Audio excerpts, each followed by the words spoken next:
Great. Welcome everyone to another episode of our weekly business launch cafe.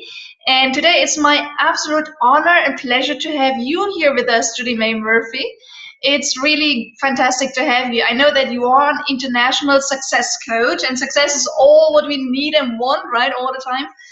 And you really get people to their ultimate dream, right? And you have been actually doing this at the highest levels worldwide for the last 15 years already, right? Absolutely, that's my job.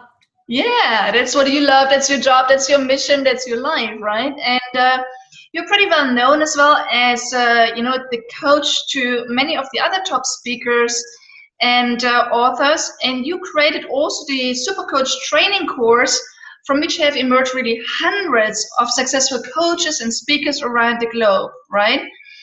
And Judy May, also you're a regular guest, and I think this is how a lot of people know you. You know, you're a regular guest on the BBC in the UK, the RTE in Ireland, and ABC, CBS, NBC. You name it in the US. And you've been on many other TV and radio stations worldwide. And what you do there, even live, is you coach people and share insights on how they can get into their zone of genius, as you call it. And I love this. You are even saying, getting them to live their legendary life. And that's what we all want, right? We want to live our legendary life, right? Absolutely. Well, I also, being a published author myself, you have published 7 books in several languages that have been, published in, I think, 28 countries or even more by now, right? Really around the globe, including Ransom House, HCI, and so on. And what I also know about you, Judy May, is that you're spending actually more time in the Middle East, Scandinavia, in the US, and mainland Europe than actually in your hometown in London, right? And I think today we catch you in London, right? Absolutely. Last week I was in Stockholm and in Dubai, and then I've just got off a plane from Chicago. So yeah, you catch me in London today. Yeah, and soon enough we're gonna meet in Copenhagen at the Elevate. I so look forward to meet you there in person as well. And I know that you're regularly on stage with audiences ranging from small elite private groups to really thousands of people. You're speaking on a regular basis, and I think that there's so much more to say about you, all the powerful tools you use, and everything else. But I know that our audience is very curious to hear more from you, about you as well, Judy May. Let's stop talking about me. Let's start talking about your audience. Yeah. So our audience is basically wholehearted entrepreneurs like you and I are, and a lot of them are just starting out. So they're on their mission, on their quest to actually find their path towards their legendary life, starting and growing their own businesses. And they're pretty interested in finding out more about you, Judy May. What would you, Judy May, say? Who is actually Judymay Murphy?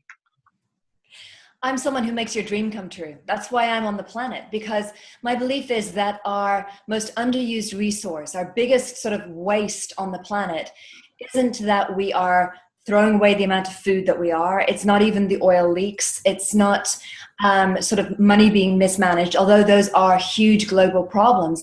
The major one for me is the fact that people are not living up to their full potential. We ourselves are a great wasted resource, whether that's through mismanaging our emotions or just not having a dream that we're going towards, or going towards a dream in the most let's call it the most clunky, unstrategic fashion, that we are just wasting what it is that we could be doing, how we could be contributing to our own lives and to everybody's lives. And I resonate so much with what you are saying, because, for example, I grew up in Eastern Germany, right? And in our system, in our society, there were no entrepreneurs at all, right? And still, funny enough, until I was 18, I'd found 3 different ways of identifying what people want and need and turning it into money.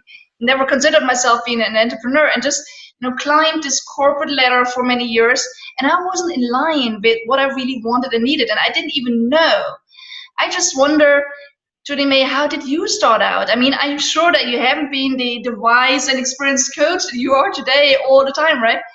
So, I'm not even sure if today I'm that today, but but I remember actually, it's funny that you mentioned sort of Soviet times. I remember in 1990, I was in Moscow as a student, and going into a restaurant, and in that restaurant you'd have one person who would seat you, another person who would come around and give you menus, and then there were people sitting around the room waiting There'd be another person who would be in charge of taking the drinks order, and then they would go and give it to someone else who would be in charge of preparing the drinks, who'd give it to someone else who'd be in charge of bringing the drinks to you. And it was just the greatest waste of resources, because you had a lot of waiting time in between. And whereas I was quite critical of that method of running a restaurant at the time, well, it just makes sense that the person who takes your drink order can also take your food order. The person that's preparing the drinks can also bring you the drinks. I wasn't really conscious of the fact that I was doing that in my own life, that I wasn't being as effective as I could have, that I had set things up in a way that I had a lot of waiting time, or a lot of like too long preparation time, as it were. And also the thing was that I didn't really have a high standard. I didn't have a vision. They just wanted to get us all fed and get us all out the door. And it was noble enough. It was great. We got to eat that day, but it wasn't enough in terms of, feeding the soul. Whereas we went to other restaurants, even in Moscow, and they had done a beautiful job with amazing paintings and incredible ceilings. And so it's interesting how, just as different places can be patchy in terms of standards and results, it's the same thing for people's lives. Even when people are starting out with the very same resources, why is it some people go 10% of the way, some 50% of the way, and some people just go and, break right through and redefine it and, end up reaching 200% of what was originally considered their potential. So I myself was living way below what it was I could have done. I was doing quite well, like on paper, and quite well by anyone else's standards. I was a comedy script writer. I'd also written a novel. I had traveled. I'd lived in Kathmandu. I already spoke French as a foreign language. I had 2 degrees from a top university. So to all intents and purposes, I was on track. But there's no point going really fast in the wrong direction, and I was pretty miserable. So I needed to change things massively. And that's what I did. My health wasn't as good as it could have been. My fitness wasn't that great. I was distracting myself rather than really adventuring. I thought that by living in Kathmandu, living in Paris, hanging out with these famous people in Hollywood, that somehow I was adventuring, but I wasn't. I was distracting. At perhaps a higher level than most, but it's still distraction. Whereas now, every single thing that I do in a day is extraordinary to me. And that's what matters. And that's why I'm able to help so many people, is because it's working for me. And being able to turn that focus onto myself so intensely, really that's what we're going to be doing with everyone in Copenhagen, is it's going to be all about you. It's going to be all about just, what is it that you need? How is it that you're going to get there? What is your real dream, as opposed to what I call an impotent dream? The dream that you've maybe inherited unconsciously from family or from your culture, or perhaps it was a dream that you had a while ago that no longer suits who you are today. So we need to make sure that you're living the right dream. First of all, that you're dreaming the right dream. And then, this is a huge point, a lot of people think that dreams are for dreaming. They're not. They're for living. The whole point is that you get that part of it done. Initially, I did want to, just be a published author and a speaker. And now that I've been published by all these great publishing houses, that's not so much a huge interest to me. I still am getting published. This year, Sleeping Your Way to Success came out with Kaplan Dam. We've been doing great stuff with that book. But my real drive now is to enable people to work out why it is that self-help isn't working for them. But I just realized that I probably answered your question and gone way beyond the boundaries. This is what happens when we're so used to having a stage and being able to time it ourselves. When it comes to interviews, we usually just run off at the mouth and don't give you guys a chance. So. Right. You know what, Judymay, I resonate so much with what you're saying. And you know what I'm going to do? I'm going to switch the picture that we can actually see both of us at the same time, because, it's so amazing to, also interact with you in this way. So, but, I resonate with you in so much with what you're saying also. And, a lot of people would have said, hey, Judymay already lived back then an extraordinary life, right? Because as you said, it was a life already at a higher standard compared to the lives a lot of people live today, right? But, what what probably a lot of our listeners and people that are with us right now are interested in is really the question, how did you get out of it? Did you just, because a lot of people, they start switching, and raising their bars and raising their levels and raising the expectations towards their lives at moments when they feel the deepest pain or the deepest, challenge, like losing a job, losing a loved one, and something like that, right? But what made you realize that you really want to live your life to turn every day, every moment into one of these extraordinary moments. What was this switch around point for you? If there was any, if there was one at all. Absolute misery. It was just like hitting rock bottom. And then when I thought I'd hit rock bottom, finding an even more rockier rock bottom, even further down. And it was in the year 2000. And I ended up on a rooftop to celebrate the millennium. And just sort of looking around and saying, wow, if you can't be content with this, amazing people standing on this rooftop looking over at the Hollywood sign, you know, what's going on here? What is going on here that, you know, it seems to be so right and it feels so wrong. And that's when I went out, and it wasn't immediate, but I started to, you know, gather lots of different ways that I could do things. And that's when I ended up being on writing for this TV show in Ireland, which is a political satire show. And I didn't know much about politics, so I used to write the satire that was around like pop stars and popular culture and commercials. And I saw this Tony Robbins infomercial for Personal Power 2 cassettes. That'll tell you how long ago it was. And I thought, this is too hilarious. I have to write a sketch about this, and sent away for the cassettes just to see what it was, to write a better sketch. Ended up, by the time I listened to all the tapes, quitting that job, and everything that had claimed in it had come true. So then I said, right, if that can get me this far, what can get me further? Because then there came a period where I plateaued. I'd used all the tools that I'd learned thus far, and really thought that, you know, now is this it? So when I started to work with people like, in the early days, it was Robert Kiyosaki, it was Wayne Dyer, with Tony as well, with the guys that created NLP. I was just like studying so hard. I was just so hungry for it. And I found that with each piece of learning, another piece of my dream came into place. So that's why a lot of people were wondering, how did I manage to do so much within such a short amount of time? Because in year one of really dedicating myself to learning, I already was the full-time, or not full-time, the weekly success coach on Ireland's biggest breakfast television show. I had my first book, my first self-help book, published in Ireland and America, and it was due out to come out in England. I had spoken from pretty big stages already and appeared on lots of TV shows around the United States, and people were just kind of like, wow, hold on a second. I hadn't heard about you a year ago. I was like, yeah, because a year ago I was a comedy writer, and not even a very good one at that. So really the expectation that we can have is, I think the best way to explain it is probably that you don't reach your dream, you grow around it. And so if you are really committed to doing the deeper strategic thinking and the growing and the working it out, then you can save yourself a lot of time and energy. Because some people go and they get a little bit of information. They might go and hear one speaker speak, or, oh, you know, this breaks my heart.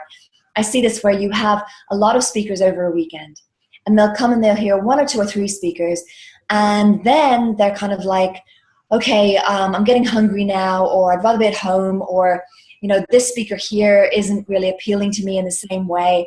And they take themselves out of the room. They might just be talking to people in the corridor. They might even be doing something really good. They might be, you know, starting taking action on their business. But you've got to be in the room to get the information. It really is that simple.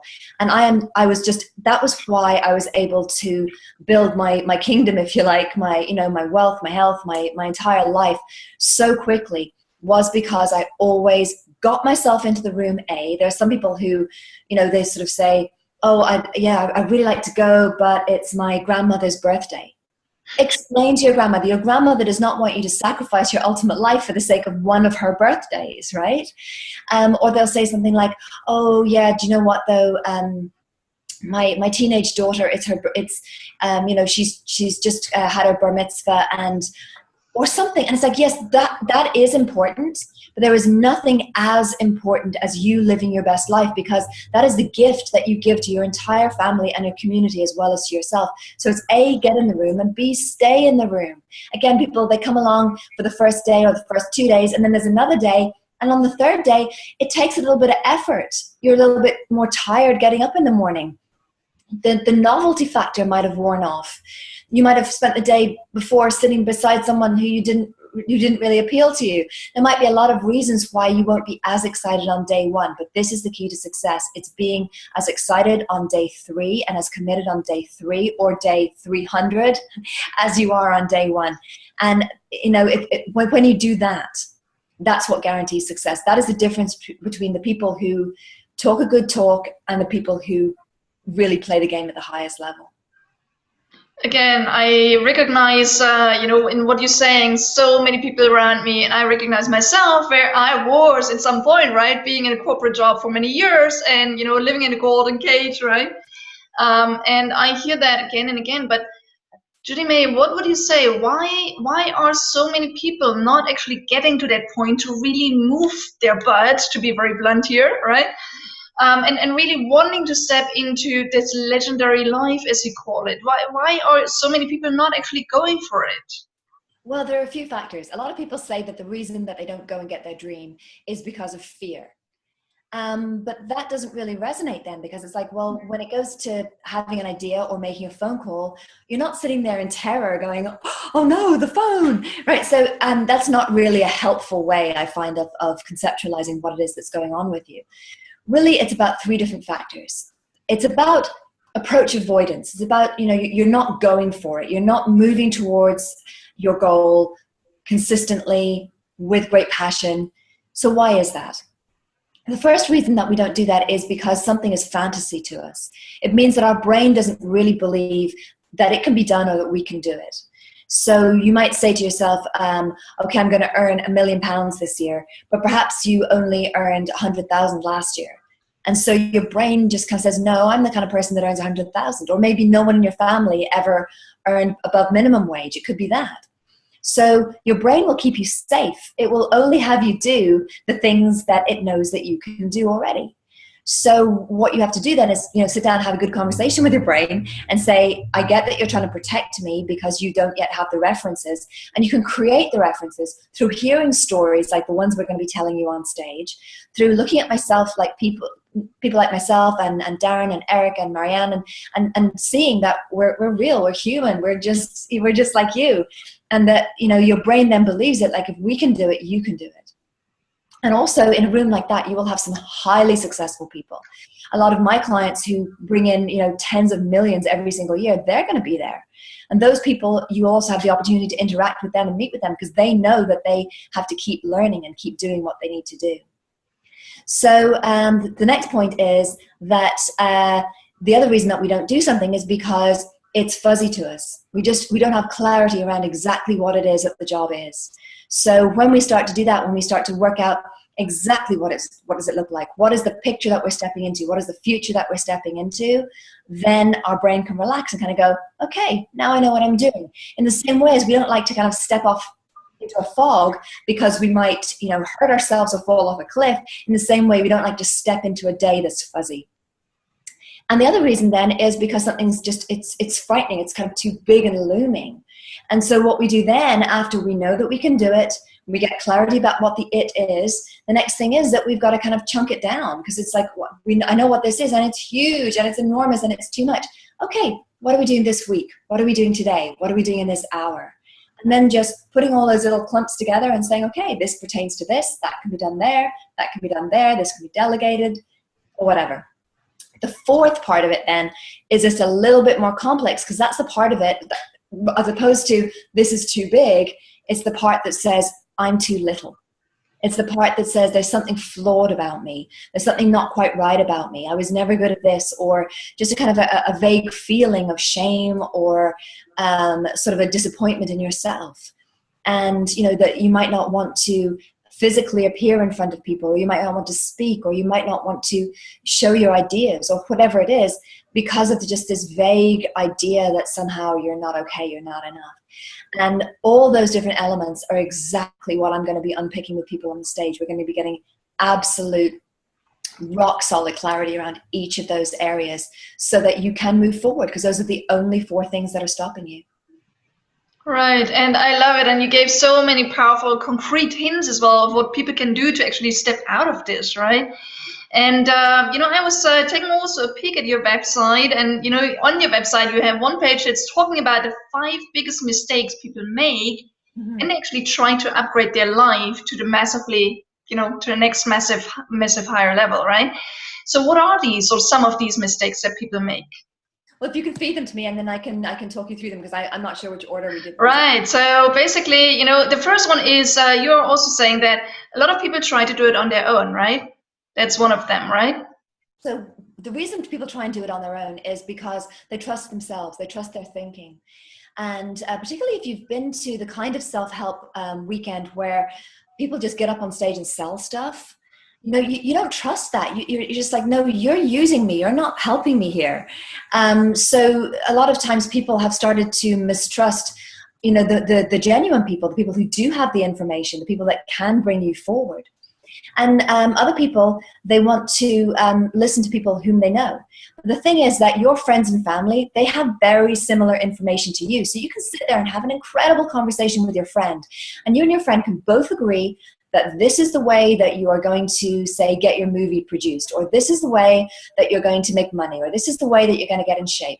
But because you both have the same information, you're both unconscious about A, what's available, and B, what the pitfalls are.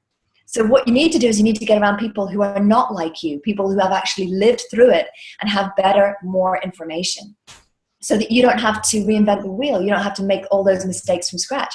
And that's what we're there for. We have, if we haven't made the mistakes ourselves, we have coached people out of making those mistakes. We've studied this. This is what we do. So allow us to save you decades of your life by just giving it to you really simply.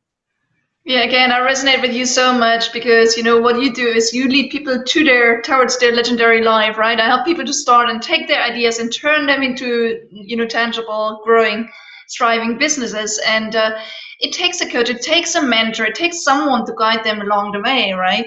And you're also talking about how important it is to choose the right coach, right?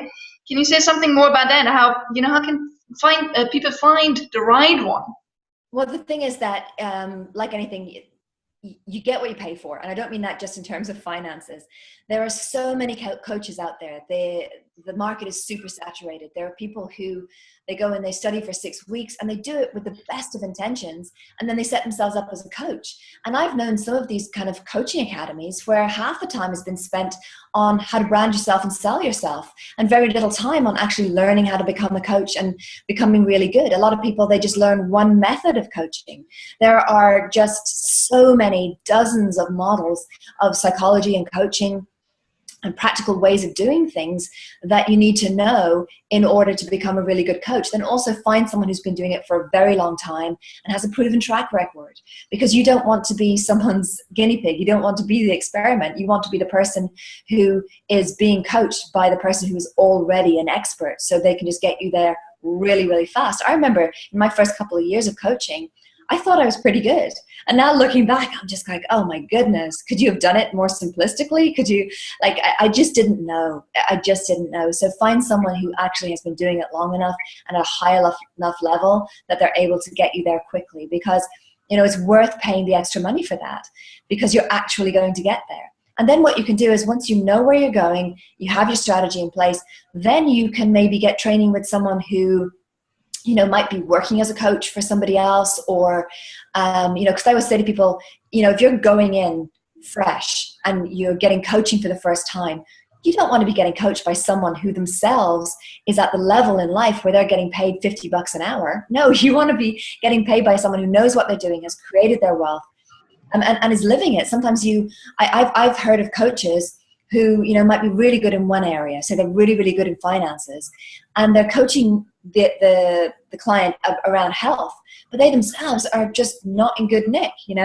it's very important that the coach is living it. Like I hold myself to the highest standard, because as a leader, I have to go first. And this is why, I eat vegan food, I do yoga every day, or this last couple of weeks has been so fun. I've been doing segways, I've been doing trampolining, paddleboarding, everything, because, I insist on not only having fun, but being an example for other people of what's possible. So you got to make sure that your coach is living the optimum life themselves, and that they are really inspiring you from the get-go. Right. Again, what you're saying is so, so true. And it's really working with and learning from the best, right? And that's what we do every single day, working with, the top business leaders around the globe. And every day we do that work, we learn something more, right? And Judymay, as I said earlier, you and I, we're going to meet in Copenhagen at the Elevate, right? Would you mind giving us a little bit of a glimpse into what are the key topics that you bring with you, that you share on the Copenhagen stage? Okay, I'm not going to share exactly what I'm going to do, because I find that when I do that, people have a tendency either to say, I'm not ready for that, or that's not for me, or I've done that already. Like, they can sometimes get an idea about what it is because I'm giving so little detail. What I will say is this, that specifically I'm going to be talking to the people who are frustrated. The people who are frustrated because they've already done so much. They've tried so much already.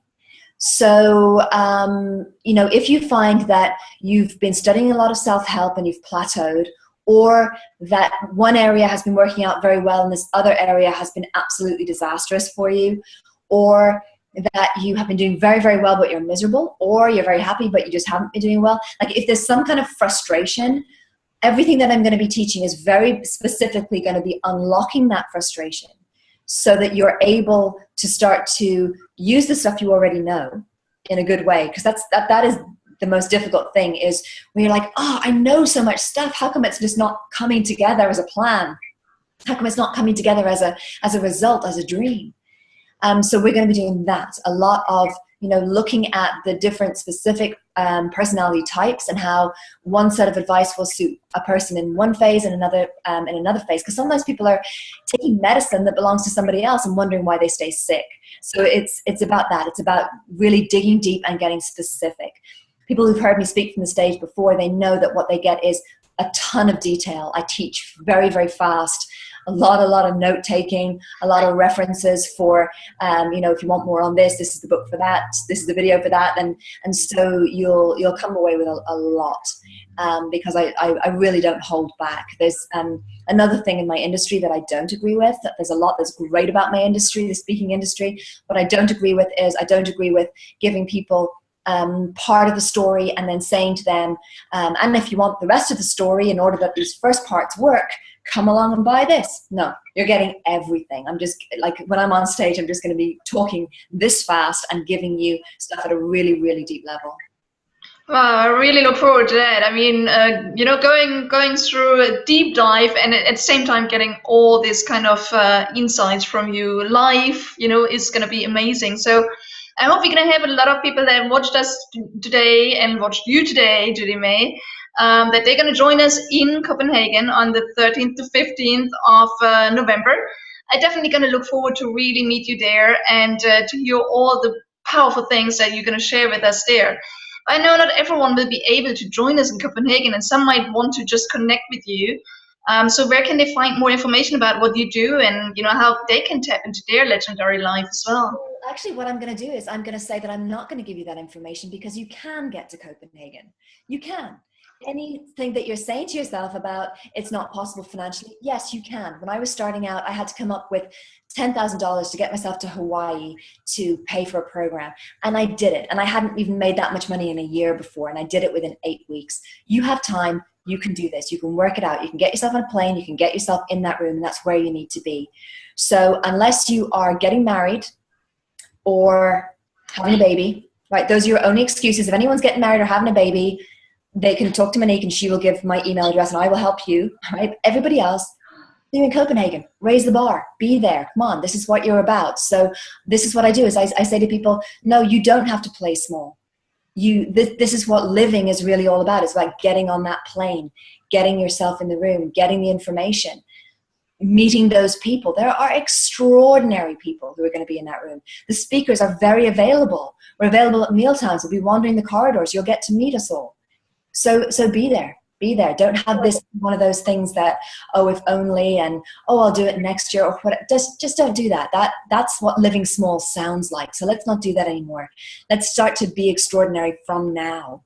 Start looking up right now. As soon as Monique's finished with you, start looking up your ticket. Go get it. And I'm not saying this from a real salesy thing. I get the same from this, no matter whether you're there or not. I'm saying this for you. I'm saying this for you. You need this. You need Yes. this. We all need this.